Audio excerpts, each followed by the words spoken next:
Kailangan nyo ba ng cash? Pwede tayong mag-loan sa GCash sa G-Loan ng 7,000 o higit pa. At ituturo ko rin sa inyo kung paano tayo mag-a-apply. So una, buksan natin ang ating app at click nyo yung baro. Yan nasa taas na yan. And then sa ilalim, makikita nyo naman yung G-Loan. I-click din natin yan. And then, dito makikita nyo na kung magkano yung offer ng GCash. So 7,000 ang offer niya sa atin. So depende yan kung magkano ang ibibigay sa inyo ng GCash.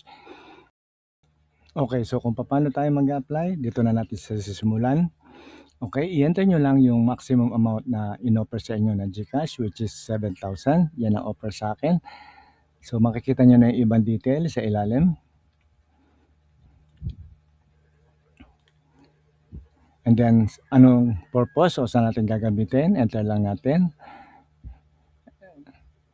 And then, kung mapapansin nyo, 6,790 na lang ang ibibigay niya kasi merong 3% processing fee.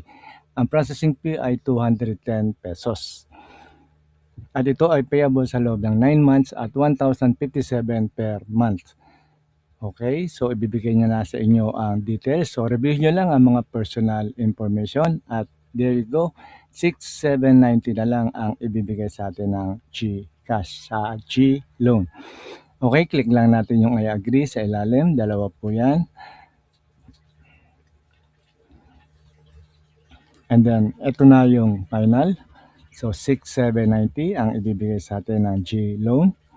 Enter lang natin ang ating SMS o ang OTP. And then, there you go. Congratulations, your loan application is successful. So, ibinigay na ni GCash sa atin yung ating G-Loan sa ating wallet o sa ating balance. So, i-check natin ngayon ang ating balance. Ayun, meron ng 6,793 dahil meron akong previous balance. Kaya, kung meron pa kayong mga katanungan, i-comment nyo lang sa ating comment section at pwede natin sagutin yan o pag-usapan. Important reminders lang, ito madalas di alam ng iba. Hindi ka pwedeng basta-basta mag-apply agad.